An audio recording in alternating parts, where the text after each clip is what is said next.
So this would be the audio check for the Zoom. Can you hear me? Can you understand me? Yeah, I can hear you. Please make sure you have the right level on your side so you understand everything, and then we're fine. So it will be a little bit noisy. Maybe you have to concentrate to listen because we are at in a tent and it's very noisy here, you know? Yeah. Okay, perfect. Thanks a lot. That was my check. Thanks.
Welcome to the German Climate Pavilion at COP29 in Baku. Germany. Climate solutions, fast and fair.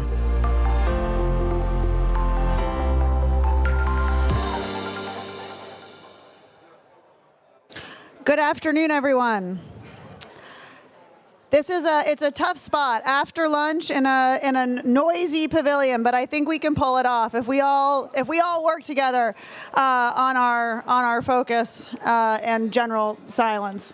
We won't be able to reach our clean energy transitions goals if we can't listen to a panel. So let's see if we can get there. Okay, thank you very much for joining us today at our panel, Designing for Fairness and Affordability in Clean Energy Transitions. My name is Jane Cohen, and I lead the people-centered team at the International Energy Agency. And the IEA is generally known for our modeling in energy security, our projections on energy and clean energy. And so you might be surprised to see us here and to see that we have a people-centered team. But what we know as the IEA, and all of us here know, is that clean energy transitions must have people at the center of them.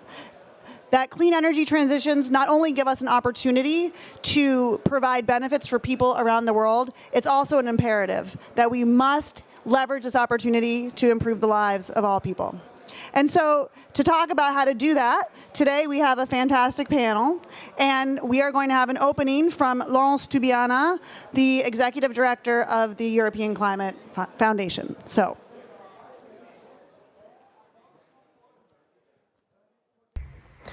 Thanks for the opportunity, and sorry I can not be with you in person, and congratulations again and again to IEA for all its work to ensure that we have the best possible data, research and analysis on the energy transition. I think it's really time to step up. We know we are off track and the current moment demands accelerated climate action, and we know people around the world want their government to step up. A recent survey of 130,000 people across 125 countries found that 89% want intensified political action. This was published in Nature for Climate Change in last February. So we need the updating NDCs as an opportunity to deliver, and we need to ramp ambition and keeping with the Paris Agreement ratchet up mechanisms. This is really the test of really efficiency of the Paris Agreement. So that's why it's so important, this new round of NDCs. But it's not enough to say NDCs has to be revised and more ambition, because NDCs has to be fair. We need really not be targets and numbers. There must be plans, specific plans to achieve those targets, and within that, to make sure that these targets are equitable and socially just anyway. This is very, very central, because if not, we'll have really a movement, a backlash movement, because people would find that really it's really a very unfair what the climate policies are about. Just remember one number: 1% of the richest person emit as much carbon or greenhouse gases than the whole 66% of the poorest group in the world. It's unfair at the most and most clearly. So we cannot let this go. If not, we will never have support, the citizen support that we need to develop climate action and to demand governments to be courageous, ambitious and efficient. You know, we have to, of course, work with everyone. In particular, we should not let go. We need to transition away, to phase out fossil fuels as quick as we can, and we know that's difficult. But we cannot let down the communities that are living out of fossil fuel, from coal, for oil or gas. We have to take them along, to offer them transition solutions, and to find a way for them to find new jobs and new life conditions. So we need to work on what is an equitable growth and green jobs to all people and communities. You know, sometimes we say people will be against all the time about climate policies, but of course the first element is the fairness element of that and the justice. But you know, when we let citizen people to shape their future, when they have the information, access to information, when they have the time to discuss and think, they are not reluctant. At the contrary, they may be very ambitious of what has to be done. They can understand the risk and they can find a solution to tackle these risks. So the cynics are wrong. It's a way to manipulate the vision of people. It's because we don't let them, again, access of information and think and have the opportunity to discuss between themselves. So I think that's why I was so, in a way, happy and in a way optimistic after the Convention of Citizens on climate change that has taken in place some years ago in France. But we need at the same time accountability and transparency of what is being done. Even on finance, sometimes it's blurry, the information are not there. And that's why countries now should report not only on emissions, it's of course absolutely necessary, but as well on the element of justice and redistributed effect that these policies are in a way developing. Of course, we need finance more than ever. And as IEA rightly point out, not all countries can really develop what they need without finance. The capacity of states is very much limited. Access to finance is very difficult. And we know that the financial system for now is not responding enough. There are reforms that are underway, but we have to accelerate them and to generate new resources, because we need more money to develop this energy, the clean energy system, as well as the capacity, technically and physically investment to be hosted in these developing countries.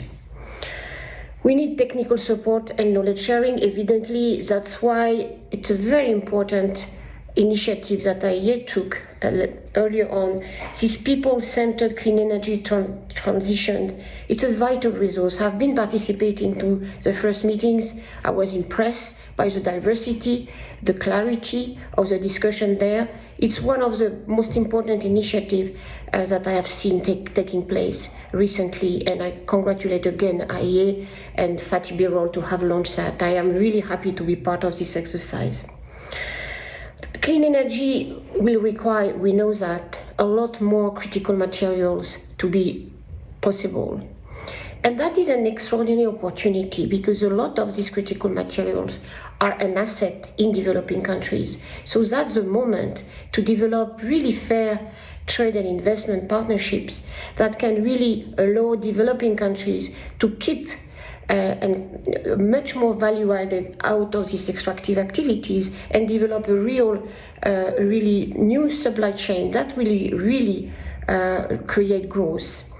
And again, with a fair and just element in the development of this new industrialization. That's the moment to turn around and not having extractive economy as a base for developing countries, which is so often the case, even when you look at the oil and gas and others. So I think really every person and country has to participate at different levels. I think developed countries has to make a big effort. I know the financial situation are very difficult, but we cannot have this mentality of every country thinking for itself, and in a way every individual thinking for himself. So I think we need to develop a much more solidarity mindset. It's vital for us, it's vital for everyone. We cannot do that alone. So that's why this people-centered commission and group is so precious, because we have all this perspective along. And you see that there is a lot of intelligence and thinking and capacity to be confronted with this big problem we have all together. So a lot of good discussion for you. Again, I'm very sorry not to be part, because I feel it's a very important exercise. I think that really people-centered policy will be the solution in the future. Thank you. Okay, thank you to Laurence. And now I'm going to bring up our really, really fabulous panel. So first, we have Boitemelo Molete. Boitemelo, Social Development Policy Coordinator at COSATU, Congress of South African Trade Unions. Then we have Judith Carreras, Advisor, Just Transition Institute, Ministry of Ecological Transition and Demographic Challenge in Spain. We have Mustafa Kamal Gay, Director, Priority Action Program on Just Transitions at the International Labour Organization. Mustafa, welcome you to the stage. We have, wherever you want, Dr. Kira Vinke, Head, Center for Climate and Foreign Policy, German Council on Foreign Relations. And Dr. Sneha Hadgi, the lead IEE Young Professionals, India. And we also have Sheila Operacha, who's the director of the International Network on Gender and Sustainable Energy, who is joining online. Sheila, can you hear us? I can hear you. Okay, great. Welcome to our panel. Thank you. All right, so audience members, we're gonna throw the questions over to you in a little bit. So get your questions ready for our amazing panel. Okay, so Boitemelo, I'm gonna start with you. We talk a lot about kind of climate action, clean energy, what really needs to be done for various constituencies and communities. But let's talk specifically about the NDCs. From your perspective, what specific measures should be included in NDCs to support decent work opportunities for communities and workers most affected by the transition? And let's get as specific as we can, because we know that that's how the work gets done. Sure, thank you very much. I think just to acknowledge that even in NDCs, just we say on just transition, workers are central to ensuring that we have NDCs that communicate to a just and equitable transition. And it is through tightly worded NDC in relation to the significance and importance of climate change and just transition that we will achieve an inclusive NDC. And I think aligning the climate action with workers' rights is very important, ensuring that we have labor rights and standards incorporated into what we call for in the NDC is very important, so that we recognize the importance of aligning climate goals with labor rights and standards.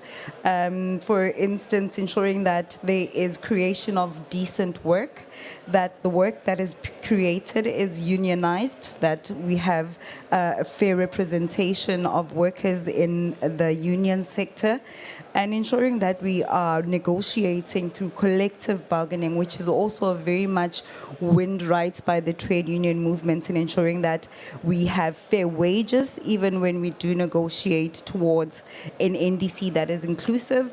And also just putting into specific provisions why it is important that transitioning workers to a low carbon and climate resilient economy is important in ensuring that we have job security, and that it is important in ensuring that even in the green jobs that are going to be created, they are these jobs are accessible to displaced workers and can be a vital part of the economic recovery and strengthening of the upcoming future of work in low carbon and climate resilient economy.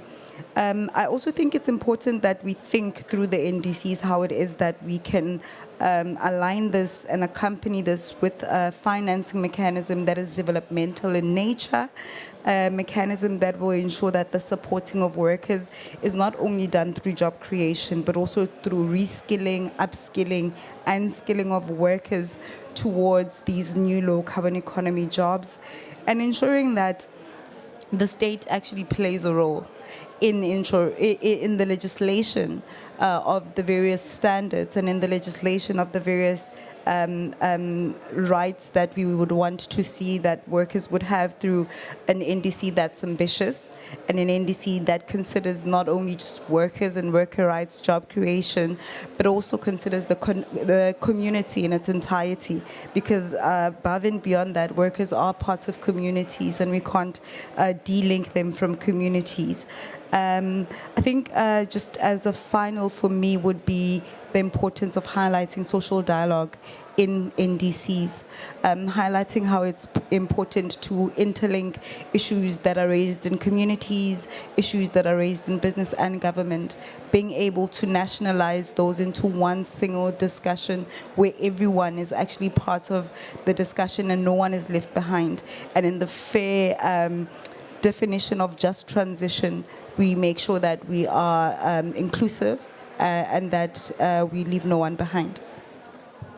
Thank you, Bonamela. And let me just ask you, before you put that mic down, do you see progress in this? I mean, this is you talked about aligning workers' rights, aligning climate finance, making sure communities are included, social dialogue. Do you see that these kind of fundamental tenets are being incorporated into NDCs? I think in the current negotiation of NDCs, and especially in South Africa, what we've started to see, in fact today, was the labor consultation on NDCs. And for South Africa, because we have NEDLAC, which is the social dialogue body, where we have business, government, workers, and communities negotiate through various legislation provisions, we see that we're able to put forward the worker-related demands when it comes to an ambitious NDC. And we see a government in South Africa that listens to workers and actually engages towards an NDC that is going to be beneficial. The last review of our NDC was in 2021. So at that point, based on the NEDLAC discussion, yes, we did see some engagement. and we're looking forward to this reiteration of the NDC, but we can have more of an open discussion when it comes to government's provisions of actually engaging in an ambitious NDCs with various countries.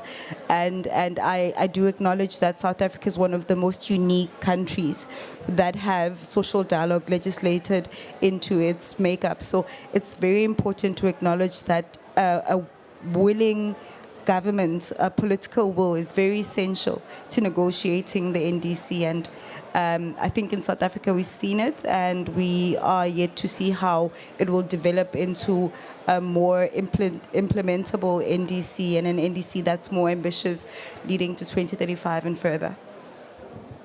It's true, because the implementation is so key, that what's in the NDC is very important, but it really comes down to the implementation.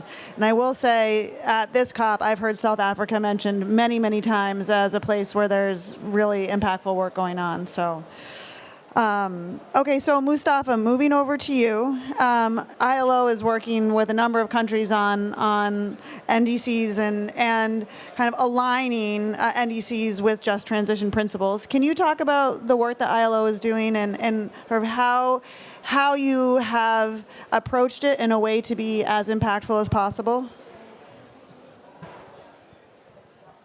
Thank you, Jen, and for the invitation and the work you're doing, including in the Global Commission on Human-Centered Energy Transition. I would like to start with a statement that as we're discussing how to embed just transition, decent work issues in the NDC 3.0, that we realize that we have a new narrative in this debate.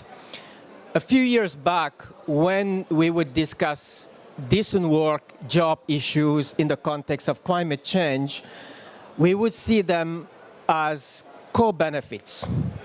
What co-benefit means is that your core business is what you do to mitigate climate change, what you do to adapt to climate change, the discussions on financing technology. And if you do all of that, possibly at the end of it, you get job creation and possibly health benefits, etc. So it's an end of pipe. The narrative has changed in the sense that if you read the IPCC 6th assessment report, which was released last year, the IPCC speaks of just transition, social justice, equity, and all of these social and labor-related elements as enablers of ambition, both for mitigation and adaptation. Now, what this means is that decent work, job creation, just transition, they're no longer at the end of the process. They actually come up front. And if you don't have those in place, ambition will just not be possible. And that's why we in the ILO and in the world of work, we say that for the NDCs, in particular 3.0, the ambition is not just about numerical targets. The ambition is about people. It's when we will have workers that are skilled to change our energy, agriculture, food systems, when we will have enterprises that have the means to innovate, develop new business models, and invest, and communities that can actually transform and diversify their economies, then ambition will be possible.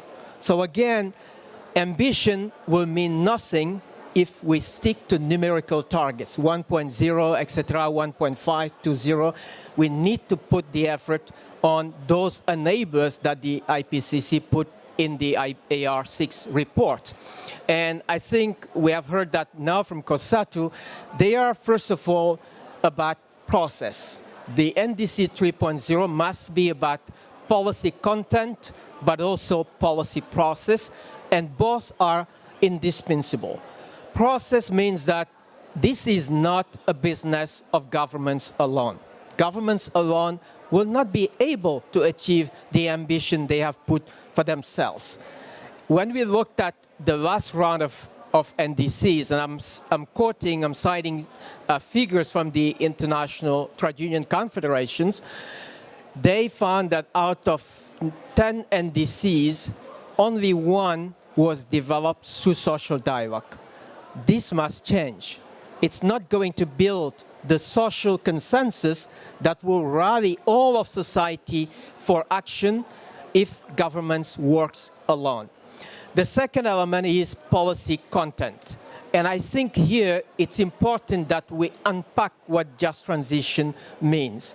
There are many, many areas where very, very important research has been done in terms of what policies, measures, investments need to happen. I want to cite just two of them for the sake of time. Social protection. The IEA has done its own work, and I think your latest employment report says that in the next in the next decade, 12 million jobs will be displaced in the fossil fuel industry. We have found different figures, but the narrative is that unavoidable damage will happen. So for those who are going to lose jobs and income, we need to think of ways of supporting them. And for us, the starting point is social security. In all economic systems, in Germany, in industrialized countries, it is social protection that makes people resilient to any kind of shocks, policy-driven or others. Now, the ILO released the Global Social Protection Report in September this year, and we were pleased to have the President of South Africa in that launch. And for the first time, we have more than half of people on Earth having access to social security, which is the good part of the story.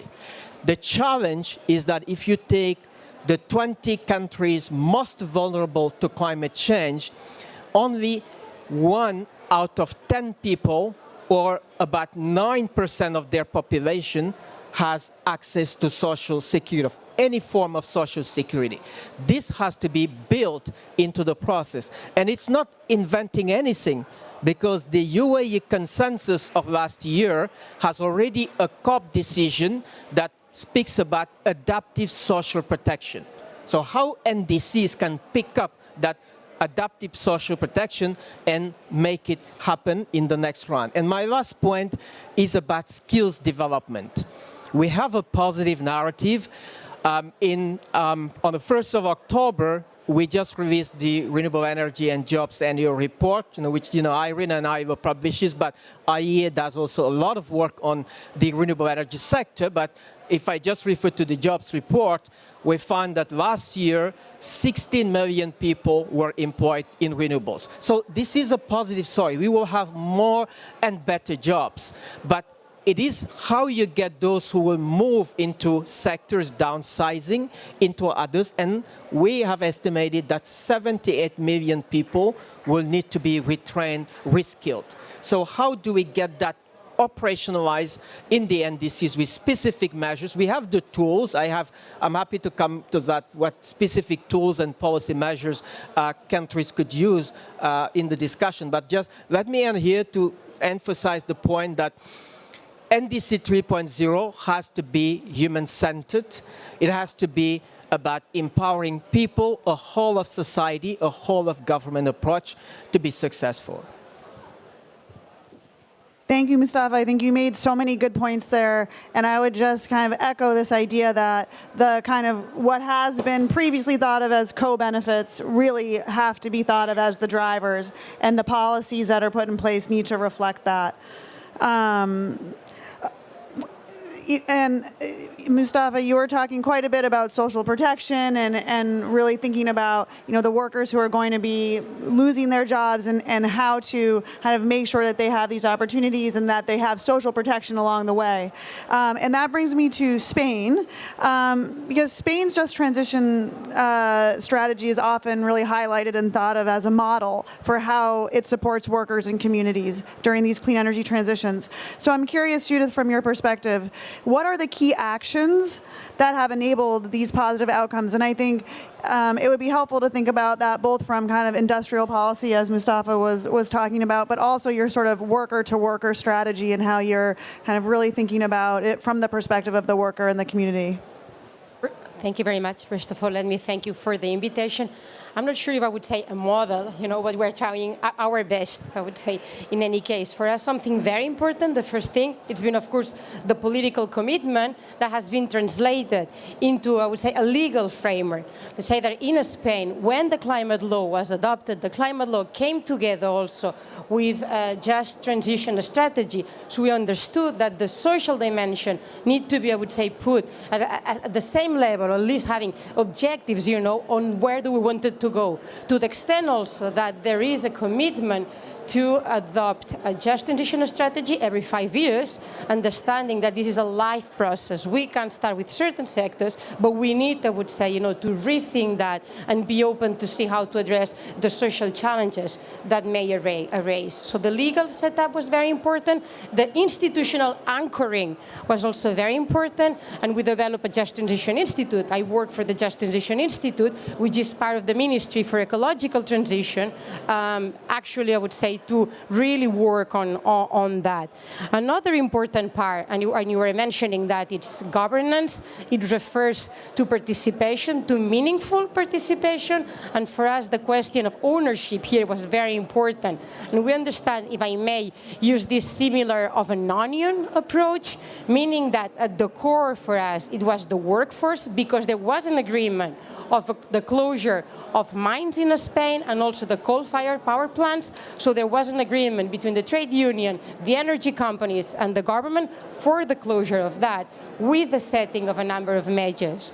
But we also understood, and then I will develop a bit more if necessary on which specific measures, that these coal-fired power plants, they are in specific regions that were also affected. So it was not only about involving, which is central, the trade unions and the workers, but also having a look into the regions, into the municipalities, regions that were, I would say, fundamental on the development of the economy of Spain, providing energy, I would say, for the 20th century. And we didn't want them to be only part of the past, but also be part of the future, of the energy grid and future. And there's also here issues related with valuing, I would say, those jobs and those people. And in this case is where we have developed in Spain 15 what we call the just transition agreements that involves the involvement of municipalities and actors from the different territories. And we have defined 15 just transition areas.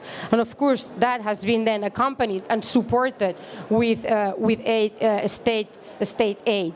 But also something very important, and I'm going to keep it here, it's the economic revitalization, as I was saying. Social protection, as you were saying, it's very important, and looking at early retirement, looking at reskilling, looking at upskilling, that's something very important. Also prioritizing these workers on new jobs, that's something I would say we have been investing a lot, deploying employment policies, but we understand that it's very important to make sure there is an economic reactivation of those areas. So we've been very much, I would say, also engaged in looking how we could make sure, I would say, that new projects, economic projects, would be developed on these regions to make sure there is a future for the regions, and not only for the affected workers. And if I may, the last thing also, we understood that it was an occasion to close certain gaps, because we know that the energy sector is very much male-dominated, so there was a possibility, I would say, of also making sure that the new jobs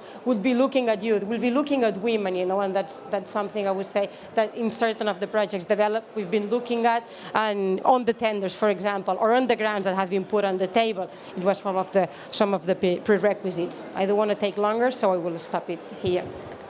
Thank you, Judith. That's very interesting. And I think it really speaks to how multifaceted the approach really has to be, that it's not one strategy, but it's really approaching this from multiple angles. And you mentioned gender there at the end, and Sheila, I want to go over to you now.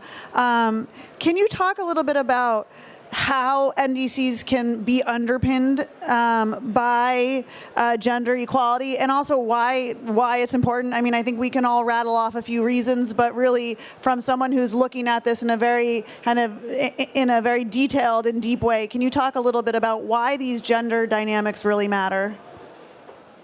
Thank you very much, Jane, for the question. And I regret that I'm not able to join you in Bank-Ki-moon, but I'm really grateful to be able to join you virtually and to contribute to this important dialogue and be part of this very distinguished panel discussion. So to respond to your question, Jane, let me just take a step back and remind us that in the Paris Agreement, and more explicitly in UNFCCC's Gender Action Plan, member states and the international community explicitly recognize gender equality and women's empowerment as guiding principles for effective climate action. And why I've mentioned this is because this is really critical, as we've heard before from given examples from South Africa, that as countries move forward to updating their NDCs, it provides a unique opportunity for us to strengthen our gender considerations in national climate goals and policies. So why, you asked me to be concrete as to why this is important, and I'll do this from sharing global best practice and research that has been done from that on 3 key strategies that have been found to be effective. So the first is really on the inclusion of gender responsive targets and indicators in the implementation plans. These are not just numbers on the page, but KPIs that really showcase how women's contribution to climate action is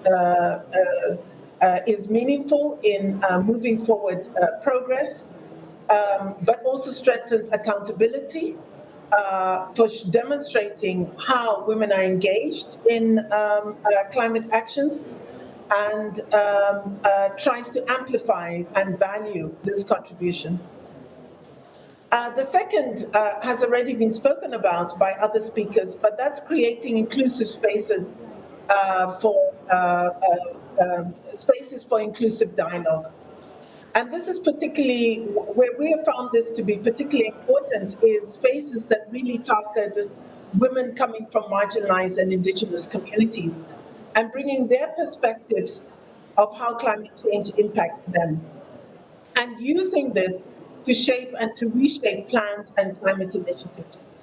We've also found very important to include gender-focused institutions such as the Ministries of Gender, but also other women's organizations in the governance structures of NDCs to make sure that women do have a voice in the process.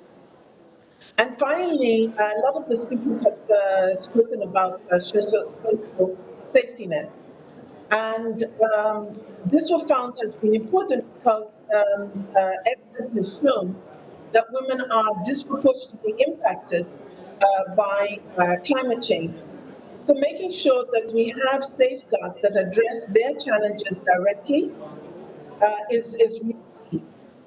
But also importantly is climate financing. For instance, including gender outcomes in carbon credits has really been shown to be essential in scaling up gender-focused mitigation, adaptation, and resilience initiatives.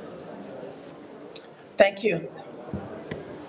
Thank you very much, Sheila. And I know that you're going to have to run in a minute, so let me thank you for your participation in the panel and also for all the work you're doing on gender equity in this space. So now I want to move over to Dr. Hegde, and let me ask you, when we talk about kind of inclusive policymaking, a lot of times a group that gets kind of left off the table is youth. And it's, we know that youth often bring the most innovative ideas to the table. And so I'm wondering, from your perspective, what is the best way to engage youth? And let me say, youth is not a monolith. So what are some strategies that you've seen that are effective for engaging youth and to really bring their voices in a meaningful way? So I've made 2-3 important points that I would like to address here. But before that, listening to all the panelists here, I just had a flashback of the last 2 years, how I joined this IEEE Climate and Sustainability Task Force, and how it is different compared to the other youth constituencies, because we are purely technical. And it's not just that we are talking about solutions here. We actually work on ground For example, I'm an electrical engineer who work on the eco-friendly insulation materials. I work on the high voltage systems. So we know what exactly we are talking about when it comes to technical. But listening to all these keywords that you guys are talking about, we have no idea. But we are curious to know about how we can contribute as youth in the implementation of the policies, because this is how it's going to affect us in the future. Because if we don't contribute right now, it might be too late in the future, right? So I was just wondering, it took me at least 2 years to understand all the keywords, the NDC you're talking about, regionally, locally. There's so many things, so many articles. Where does technology fall into place? For example, Article 10 is technology. That's where IEEE can come into the picture. And not all the youth are aware of all the articles, Paris agreements, very basic things. When I started, there were a few positions, let's say climate specialist, sustainability specialist. And I was just wondering, what does it mean to be a climate specialist or a sustainability specialist? So I said, okay, let me join as a communication specialist, because that seems safe to me. It's not, because those words seem huge to me, and what if I do an error? So we do need guidance in these sectors, and how can we do that? If we see 5-6 years back, we didn't have so many youth constituencies. Currently, we have so many youth constituencies with different technical expertise. We have for the nuclear, we have SDG 7 youth constituency, Youngo, BRICS, IEEE. We have so many youth constituencies. So what I would request all the government bodies and the international agencies is to formulate a formal mechanism for the youth engagement, let's say an advisory council where we all can come together and we can put forward our points together, not just inviting 1 or 2 people from the... I'm really glad, and I know that all the international agencies and many other people are trying a lot to involve youth here. I'm here today. I don't think 2 years back I would have thought that I will be sitting here at the UN conference. For me, it's a dream come true. So it is for my parents, right? But there are so many out there who cannot come. It might be funding issues. They have the badge. Who have the funding, they don't have the badge. So how can we make it more accessible? How can we get more youth people here, right? So this is the time right now. We have so many youth constituencies. Why not make it formal? Today morning, we had a session in the Canada Pavilion on youth outlook on the just energy transition. So they were saying that we have accelerator programs, we have that, but they still have the funding issue. We couldn't get more youth people here. So many people are missed out of this important discussion. But whereas in IEEE, we have hundreds of thousands of dollars, let's say example. We have so much of funding that is dedicated for the humanitarian activities. We have funding for the students who come from the low income backgrounds. But we don't have students who apply for these projects. Every year they say that we have the money, but we don't have the projects which are aligned to the, let's say, SDG 7 goals. So when we were having that panel, we realized that solution is just here. It's just that we never got that opportunity to discuss among ourselves, the youth constituencies who are here. So I would request the international agencies to make this a formal engagement for the youth constituencies so that everyone is at a table. We can discuss together. We don't need to go far for look for a solution. Solution is right here. We just need to get a place where youth can come together and discuss all this together. Thank you. And I think a lot of the challenges that you mentioned around youth are actually relevant for other groups as well. That it is, I think, we are still very challenged in bringing diverse voices to the table, and that's something that we all need to do better at. So let me open this up for some questions before I go back to my panel. Does anybody in the audience have a question? We have these amazing panelists. I'm sure, thank you, that there is a burning question. Do you have one? Yes, okay. And please just state your name and where you're from. Yes, hello. Thank you so much for your very interesting presentation and insightful comments and observations. My name is Romy Klimke. I'm from Martin Luther University in Germany. And my question may seem a little bit far out there, and I think you haven't touched upon this subject so far, but as the theme of this panel is climate solutions, fast and fair, I was wondering, because I'm currently researching the relationship between human rights and geoengineering technologies. And as far as I can gather, geoengineering is also a little bit on the side a topic at this conference. And I wonder whether you have any take on geoengineering technologies and how, which might also be critical, of course, but how this would fit into the picture of climate solutions, fast and fair. Thank you. Do any of my panelists want to take that on? Do you have a question, or are you planning on answering that? Well, let me just say quickly, I think when we're talking about human rights and really ensuring that we are mitigating harm and providing benefits, whether it's geoengineering, technology agnostic, we need to follow the same kinds of process as Mustafa was talking about. And I think that's really, that we don't need to kind of reinvent the wheel with how we think about these protective processes. And I think making those more widespread, more well understood through industry is important, and making sure that we're doing kind of the data and the fact finding, community engagement, none of it as a box check, all of it as a real substantial input is key. Question in the back. Do you want to say something about that? Oh, Mustafa's going to add something on that.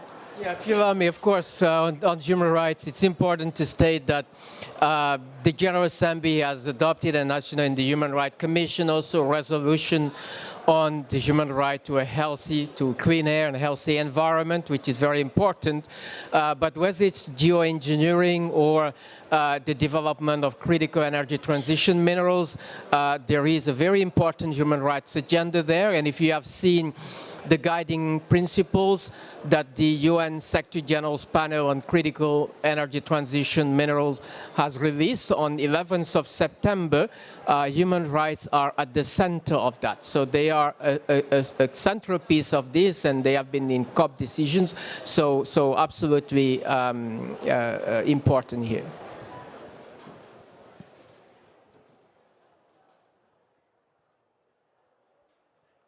Hello. Hi, I'm Chris Höhne. I'm with the Wuppertal Institute for Climate, and I have a question on South Africa. So, have you been involved as labor unions in the formulation of the JETP with South Africa? And what is your observation on the just part of the JETP? Is there reskilling happening already? Are there plans to do that? What kind of justice considerations are already implemented with regard to coal-based regions? And yeah, interested if you follow these developments. Thank you. Sure. Thank you very much for that. And yeah, it's a very good question to ask how inclusive the JETPs have been. Just to indicate, I sit on what we call the Presidential Climate Commission, which is established to address issues of just transition and climate change in South Africa. I am a commissioner representing Labour. One of my colleagues here is also commissioner, but he's just dashed to the South African Pavilion. So we have 3 Labour commissioners sitting on the PCC, pushing forward the agenda of organized labour in the discourse of just transition and climate change domestically in South Africa. The process of the JETP was a very unique one, and I think it's going to be very important to note that in the beginning of the JETPs, we really were not part of the process. And it was at COP26 that we were given an indication that there would be this JETP, and the amount of money that would be dedicated to South Africa to transition. The trade union wasn't involved in that process, but we did raise our concerns. These were carefully allocated in the Just Energy Transition Investment Implementation Plan. The implementation plan then is a subsidiary document to the investment plan. And in the implementation plan, they've made considerations for issues that we raise. Are they investing sufficiently in skills? Are they investing in sectors that are going to enable us to transition adequately and efficiently? And I'll give an example where Labour asked, are electric vehicles actually an enabler for just transition in South Africa? Or should we be focusing on a more public pathway in relation to improving the public transport infrastructure, which is where most South Africans would be able to find employment and also access clean, efficient and effective transportation. So we were involved in amending and making sure that the just part is actually incorporated and included. So what the presidency has done is appoint a JET PMU, the Just Transition Monitoring Units. This unit is basically set to ensure that the just transition in South Africa is implemented. We sit on what we call the Just Energy Transition Funding Platform as organized labor also, where the funds are being actually allocated to various projects that will be identified as projects that are going to be part of a just transition pipeline of South Africa. These are going to be obviously funded through the grants that we have received, as well as the concessional loans. So to say it's just, I think we can only assess at the end, but at this point there's maximum participation of organized labor, and we're pushing to ensure that workers are not left behind. We're pushing to have collaborations that are going to benefit the workforce that is currently in the labor market, the future workforce, and we're also making provisions in terms of education, vocational learning, wanting to see how we can best establish a low carbon and climate resilient economy in the context of South Africa, with various learnings from across the world, including from Germany, because we've had quite a number of exchanges with the DGB. We've had quite a number of exchanges with other trade unions that are organized under the International Trade Union Confederation. So this is much more of us implementing, but also learning from across the board.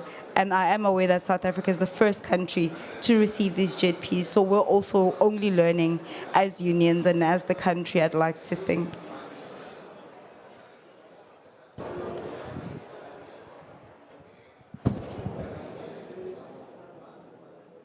Hi, I have a question for Sneha Satish Hedged. I really hope I pronounce your name correctly. So I was just wondering, because my name is Milou, I'm a journalist working for Clean Energy Wire, and I'm looking into green jobs in Europe. And my question to you is, how can the continent involve more young people into green jobs, because they have an aging population? And maybe, I don't know if you know it, but what role do you think migration would play in that as well? That's On the migration, when we have our migration expert who just joined, so you'll pass it over to her on that point if you want. she's the migration expert apparently, Oh, well, so I'm going to pass it to her. And then, but why don't you start with the green jobs question? So how can youth be more, how can we bring more youth into green jobs? What is the way maybe to advertise them, to make them seem appealing, to more compelling, to bring more folks in? And then we'll move to migration. So we had a different, so in today's morning question, again, there was a different kind of question that, for example, there are a lot of youths who miss out on the opportunity, who come from the developing countries because of the, let's say they didn't have the quality education. So how can this be avoided? Let's say, for example, in IEEE, you're called an IEEE young professional when you're transitioning from a student phase to a professional phase. So from the day you are graduated, it can be, you can graduate your first degree at 40 years. You have 15 years of span where you'll be called young professional. So that is what I was discussing with Judith.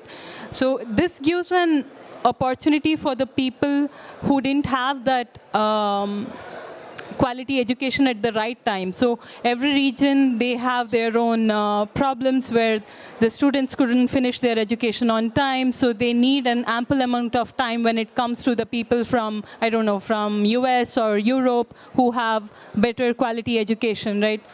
So I feel that when you're considering people in the job sector, specifically in the energy sector, you need to consider some criteria based on the regional, what kind of education did they have. There are several criteria you can consider. HDI is Human Development Index. I think UNDP is the one that introduced this index, which is very useful. It counts not only the country's GDP, but also how the quality of education and a lot of parameters are considered, right? So if these are considered into the job, when you're considering a youth for a job, that will be a lot helpful for the students or the youth that are coming from different regions. So you cannot apply the similar rule for all the youth from different sectors, right? Yeah. Thank you for that. And then now I'm going to introduce our last panelist, Dr. Kira Vinke, who's the head of the Center for Climate and Foreign Policy at the German Council on Foreign Relations. Just perfect timing because you do work on migration and climate migration, and so I think this would the question was specifically about jobs, I think, but if you want to offer a sort of wider perspective on these issues and around climate migration, that would be great. Yeah, thank you so much, and sorry for the delay. I was on another session, unfortunately, but I came at the right time just to answer this question, I guess. So if we look at the NDCs, we see that only 23 out of 166 NDCs make concrete provisions on climate displacement or climate migration. So this is a very low number. But however, it is necessary to include this in the NDC space because we have a lot of extremely fragile countries which don't mention this. We have a number of large countries with large internal displacements which don't mention this. We have hosting countries, countries that host large amounts of refugees. So, of course, these countries are affected by climate impacts, and these refugee populations, these migrant populations, are often in very difficult living conditions and therefore in particularly vulnerable to the effects of extreme weather events. And then there is, of course, also the question of how to stem the green transition labor-wise, right? So this was a little bit what you were referring to. And in this sense, we have many areas, especially in industrialized countries, where the green transition is taking off and is requiring a lot of labor, and where the demography is such that we do not have enough labor capacity, enough workers to sustain the economic growth that can be unlocked with this. So now the question is how to create legal pathways for people to work also in these jobs also abroad. And this is quite a tricky question also in terms of capacity building, in terms of skill training, etc. Because especially if you look at providing labor migration pathways out of countries that, for example, are climate vulnerable, then you don't want to sort of suck out the best educated people from the most vulnerable countries to have them work in industrialized green transition jobs, so to say, but rather you want to strengthen the capacities also in these countries, and then perhaps have both, have some labor migration, have some capacity building on the ground so that there is a common benefit in this. Thank you. Thank you very much. And I'll note that since I've been at COP, I have heard almost nothing about climate migration. And that's just to say that I think it's not something that is still sort of well integrated into climate dialogue generally when we're talking about kind of vulnerable groups. So it's an area that I think we need a lot more work on. Mustafa, I'm going to go back to you because you mentioned that you could talk about some of the kind of specific measures and processes that ILO does recommend for creating decent work opportunities and protecting workers. So can you just give us an idea of what some of those are and how NDCs can provide a pathway for those? Yeah, thank you, Jen. So I think we've been trying to work on a number of tools. We're developing tools on greening TVET, just transition finance for the banking and insurance industry, which we did with Nick Robbins and the Grantham Institute. And we were approaching countries in a generic manner. But I think over the past couple of years, I have come to the realization that we deal with what we could put in 3 buckets of countries. And that's why we're trying to align our tools to that reality. The first group is the countries like South Africa, where we see there is a very clear political commitment to decarbonize, moving away from coal, oil, and gas into clean energy. And there you have all these tools in terms of working with public employment services, in retraining workers, finding new jobs, etc. So those are the greening, TVET, etc. And I just can say that in the context of South Africa's JETP, in collaboration with GIZ, the ILO is working on a skilling projects there. But that's one category of countries. Now we realize that there is another group of countries where fossil fuels are at the center of their economy. And what we seem to understand from those countries is that their agenda is not moving out of fossil fuels, at least now. They're trying to make a better use of fossil fuels, minimizing the carbon footprint of oil and gas, and that's why their interest is more on carbon capture and storage technologies, energy efficiency in the fossil fuel industry. So that requires a different set of tools of working with them on energy efficiency linked to decent work. So how do you achieve labor productivity together with resource productivity?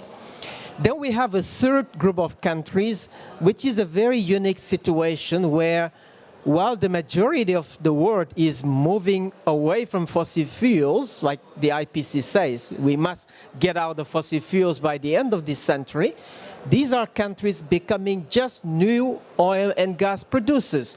They're actually entering the industry while the world is trying to exit that industry. So this is the Guyanas, this is like Senegal, Mauritania. There are many countries in that situation.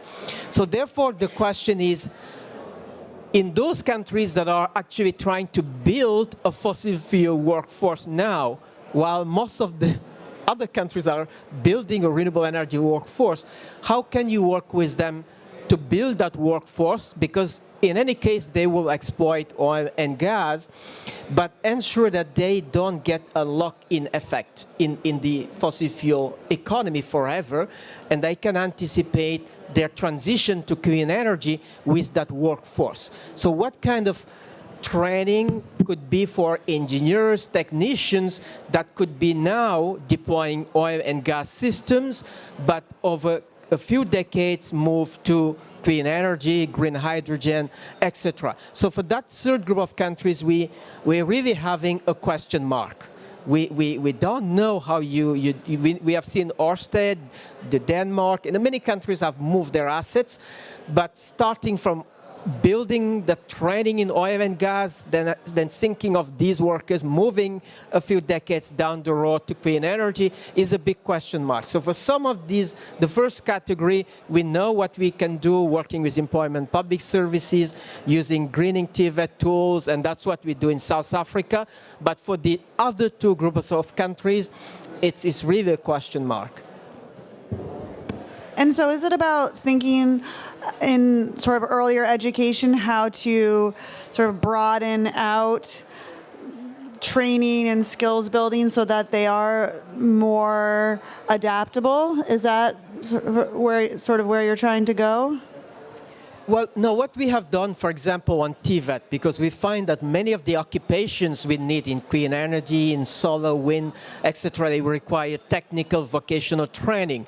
So the Greening TVET guide that we developed in our skills department works with countries and education systems to take a review of their TVET system, see where in their climate energy policies they want to have action. Is it in Namibia on green hydrogen? So how can Namibia in its TVET system build in training so that they can construct that workforce to develop green hydrogen? There's a lot of collaboration with Germany in that respect, and I think there's also a lot that could be done in collaboration at the educational level. So those are the kinds of interventions we have. So thinking about these interventions in this kind of longer term policy, Judith, I wanted to ask you, because you talked about kind of diversifying the economy and thinking about industrial policy in that way. And so what has been effective in Spain in diversifying the local economies and in growing new industries in places where we see industries starting to transition? As you can imagine, it's easy to say, easy to aim, more difficult, to realize. For us, something that has been very important, it's, for example, when we signed the agreements, the tripartite agreements, the trade unions, the energy companies, with the administration, to make sure there was commitments by the energy companies to remain on those areas where before we had, like, fossil fuels, I would say, the fire power plant. So that was an important, I would say, part. It's true that we have deployed an important aid state, but basically to support also private initiatives in a sense. But also for us, it was very important to understand that we cannot move, I would say, from one coal-fired power plant to another big project. We need also to make sure that the regions are resilient and diversify the economy. So on the one hand, it's been important trying to have, I would say, well, some type of big drivers and also having industry, because we know that the wages also in the industry are higher than in other sectors, and then to support also small and medium-sized enterprises in different sectors, for example, as in agriculture or as in tourism. That has been, I would say, an important part. Also working with the municipalities, it's been something very important to know what they want to be, in which direction they want to develop. We know there is no a silver bullet, and we also understand that this process is not the central state going and saying, well, you'll do that and that. We really need to reflect together. There's also certain areas which are very sensitive from an environmental point of view, so it's different what you can do if you are, I would say, more on a rural area or to the coast. So here, I would say, the coming together and reflecting with municipalities and with actors on the ground, it's been very, very important. For us also making the link with the environmental restoration, it's been very important because, as you can imagine, I would say, well, we had a lot of environmental liabilities, and also the mining companies, in many of the cases, they were already stranded assets. So making sure that there was an economic rehabilitation of the environment was very important for the well-being of the people living on the regions, but also for the economic benefits it could bring, I would say, related, for example, with agriculture, or with shipbuilding, or with tourism. So there are sectors that really need, I would say, also having that. That was another important element. And then for us, something which is quite novel, and we are working more on that, it's what we call the just transition tenders. As you can imagine, before we had the coal-fired power plants, I would say putting energy into the electricity into the electricity grid. When this has been freed, there is, I would say, the possibility of giving permits for access connection, and normally these permits, before they were granted on what we call a first-come, first-served basis, provided, of course, that they will fulfill the technical commitments. This is becoming more and more interesting because we do have, of course, energy companies on the renewable sector interested in having access to the grid. And we understand the value of that, but we are opening tenders by which we are saying, okay, we are not only looking at the technological part, but also at the socio-economic impacts you are having on these specific nodes where you're going to get connected. So we open a tender in which we say to the energy companies interested, I would say, on connecting to that nodes, well, what are you bringing with you? Looking at coming with industrial projects, also involvement with the community. So we want to make sure that they are creating jobs, I would say, on the regions. That's something I would say more new in terms of policy planning, and we think that we need to explore more, I would say, on this type of issues.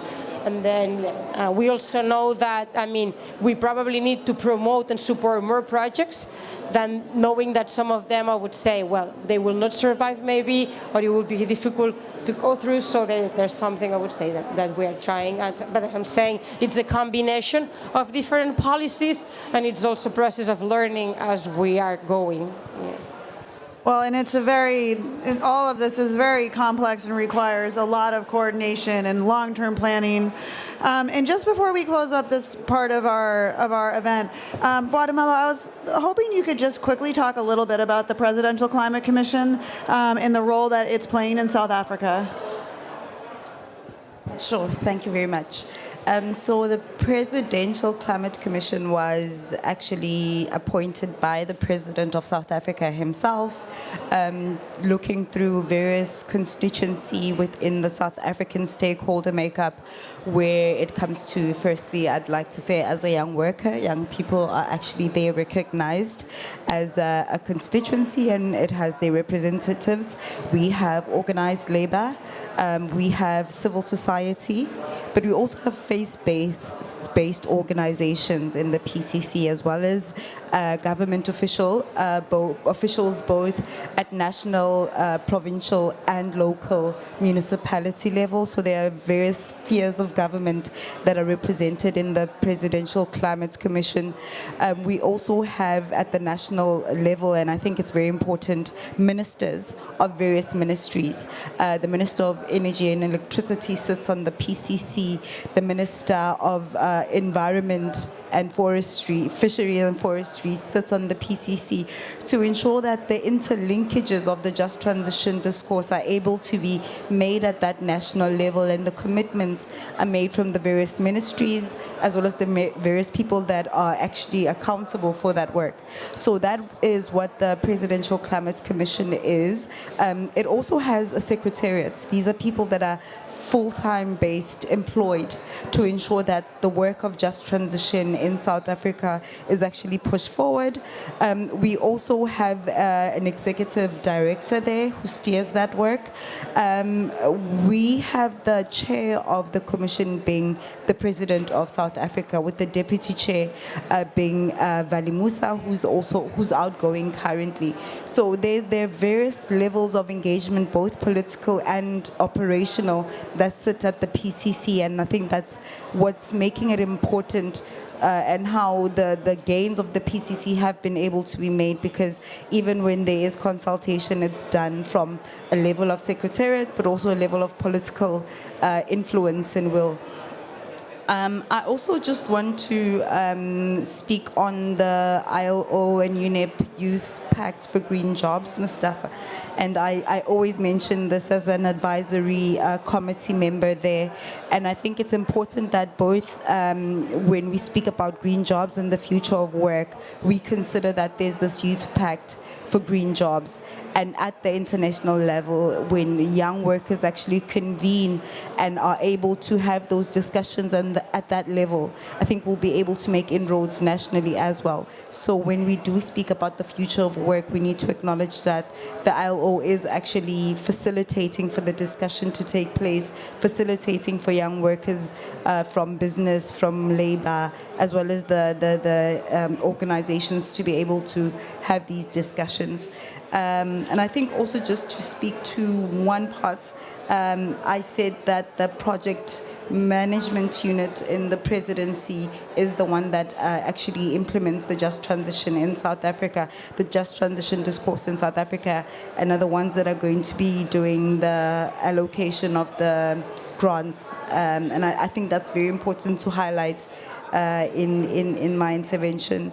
But just briefly, that the Presidential Climate Commission is a very important part of implementation as well, because our policy direction and our policy framework comes from a well-established PCC that's been able to gather this through the various consultation. And I think consultation should not be seen only as having a top-down approach. It's very important to consider a bottom-up approach when we are speaking, especially of inclusivity in the transition. Thank you for that, Guatemala. And just something that it makes me think of is just as the political will aspect, that there is political, and each of you spoke for only a few minutes, but there is just so much going on behind everything that each of you have said, and I think it's very inspiring, especially in this moment right now, just how much there is to work with, and I really appreciate you sharing that, and I will take that back.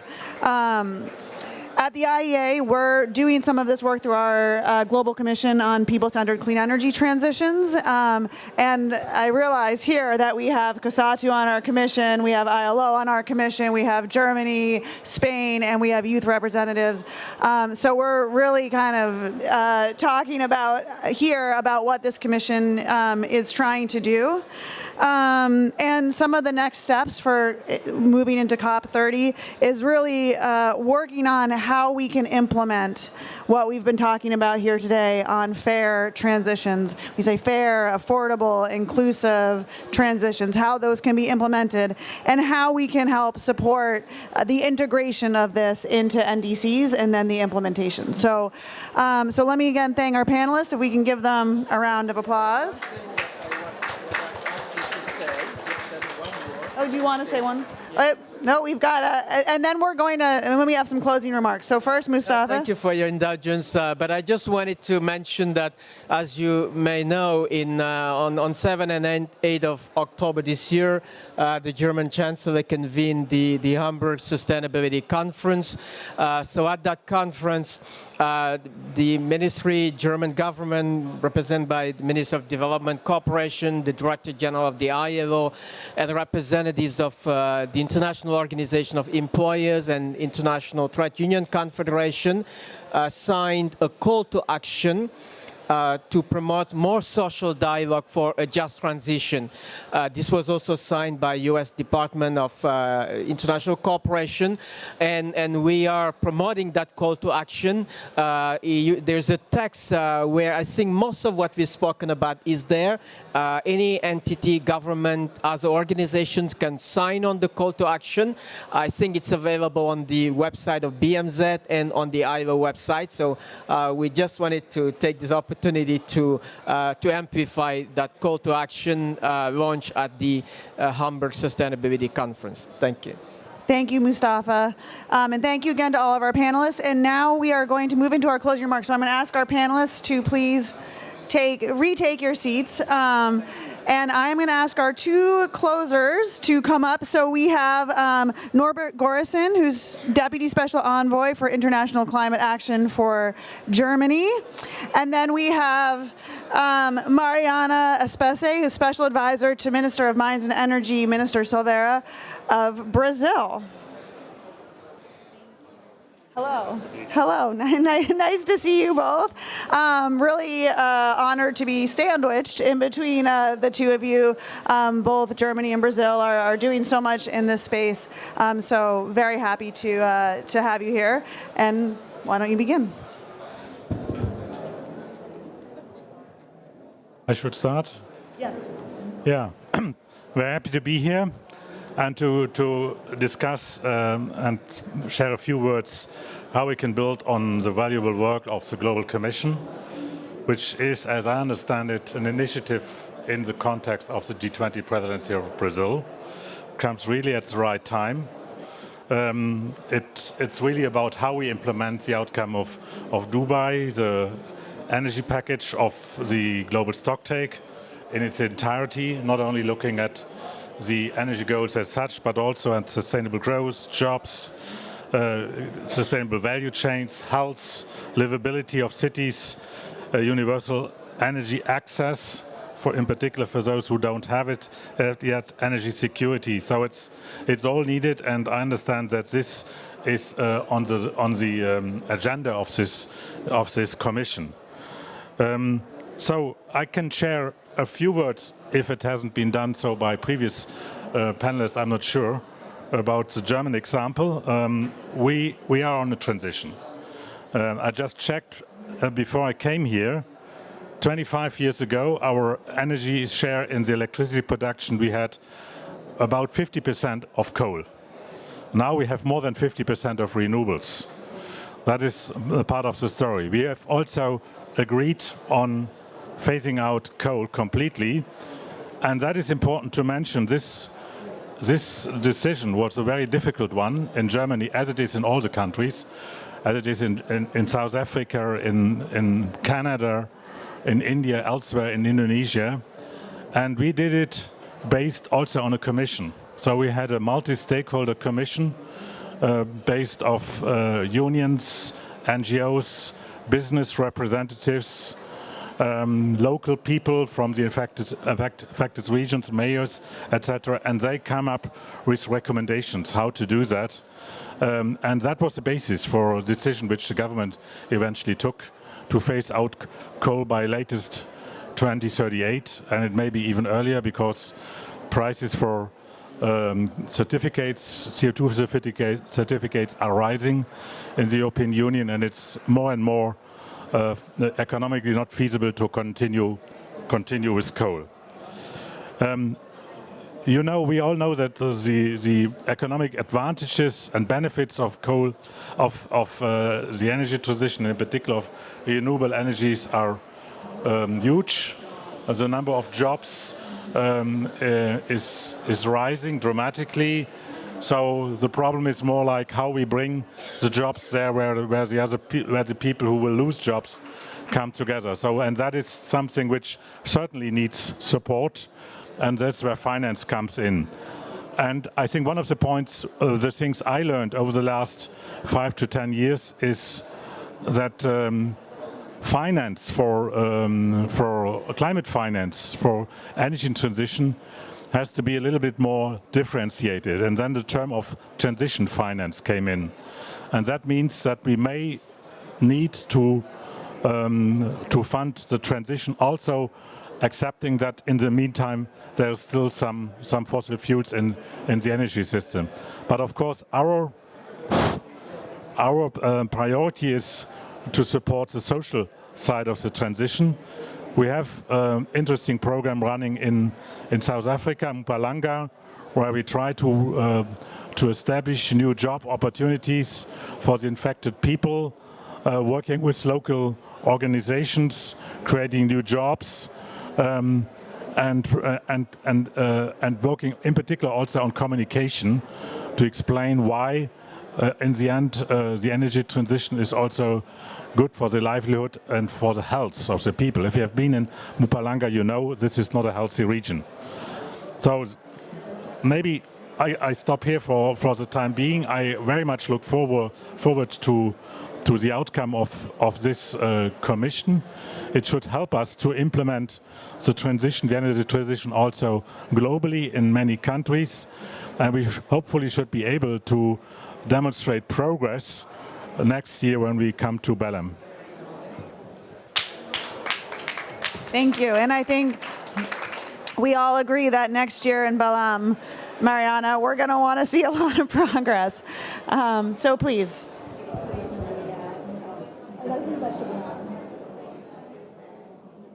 It's it? Yes, it is. Thank you so much for having me here today. It's a pleasure to talk about the Global Commission, which our Minister Alexandre Silveira pretty much likes to be part of it and co-chair it, because he really believes that an energy transition should be made by having people at the center of this discussion. So inside the Brazilian context, we are in a quite different position in terms of thinking about what a just and inclusive means, energy transition means to us. So we already have a high share of renewables in our electricity mix. So last year we have reached 89.2% of renewables in our electricity grid. And about the energy matrix, we were about 49.1% of renewables, which is quite a lot. So the challenges that we have when we think about just and inclusive energy transition relates with different aspects. For example, we are always struggling to get a positive and effective engagement process on the decision making and the energy planning process. So this year, we have established a national policy for energy transition that will have two key instruments that will facilitate the Brazilian government to plan these next 30 years and the next, I'm saying 30 years because this is the long-term perspective that we adopt in Brazil. So, and we need to think about many different things because it is a multidimensional process in our view. And we are talking about a country that has a vast territory, but this territory is not an empty space. We have many different economic activities. We have seen by the spread of renewables at the landscape, many land use conflicts are raising in our country. So adding to these, we have transmission lines that has been increasing, like, in different ways in our countries. So the level of impacts and the consequences are quite different. So we need to have a broader range of stakeholders being part of these activities.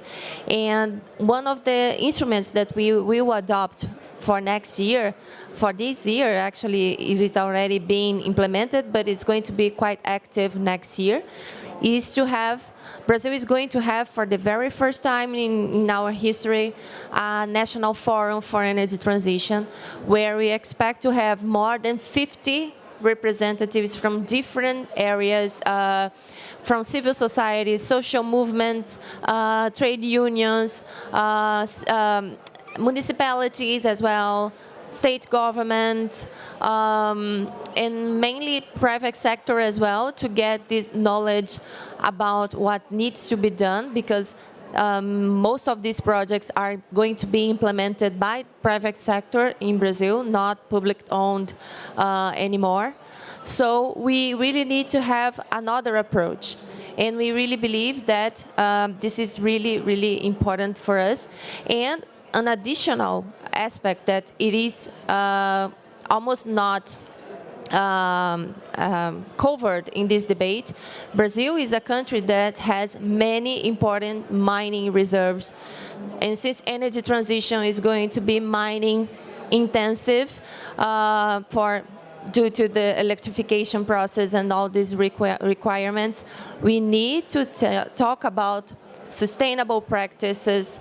We need to have a close interaction with the affected communities. We are coming from a process that was really, really traumatic for many Brazilians because of some disasters, for the Mariana Dam that clashed and provoked the deaths of many people, and environmental impact that is unprecedented. So we have different levels of issues and troubles to deal. And we really need to engage different stakeholders to have a better perspective when planning our new energy future in Brazil. And adding to this aspect, we also still need to deal with the energy poverty aspect. Brazil is an emerging economy. We have many social inequalities. We have done a lot in terms of electricity and access to electricity for many families, but they are very exposed to many different realities. So families, for example, that lives in the Amazon region, they usually don't count on energy services as we have, for example, in São Paulo or Rio de Janeiro. And Belém is going to be an opportunity for you to see this reality, because it is quite challenging to get energy in the last miles of the Amazon region. And it's a paradox, but in the Amazon region, we have the most intense diesel consumers of Brazil. because many of them have been provided by diesel thermal plants to provide their energy. And we have launched last year, President Lula launched a special program that is called Energies of the Amazon, where Brazil expects to continuously replace some of these thermal power plants by hybrid projects, including solar PV with BESS systems. But not only, we are trying many different solutions to guarantee that the energy supply remains stable while they decarbonize. And we must think about having the forest. We cannot deforest to install many projects, and it's quite challenging, but it is important for you to get connected to this reality as well, as this might be also similar to many different contexts. So for us, energy poverty needs to be tackled, and we need to include people when designing these policies and also thinking about the next future for energy transition in Brazil. Thank you so much for having me here, Jane. Thank you so much, everyone. And Mariana, we'll look forward to you welcoming us to Brazil next year. Thank you, everyone, for coming to the panel. Thank you very much. Thank you. I'm so sorry not telling you. Thank you. Thank you so much. But I needed to focus.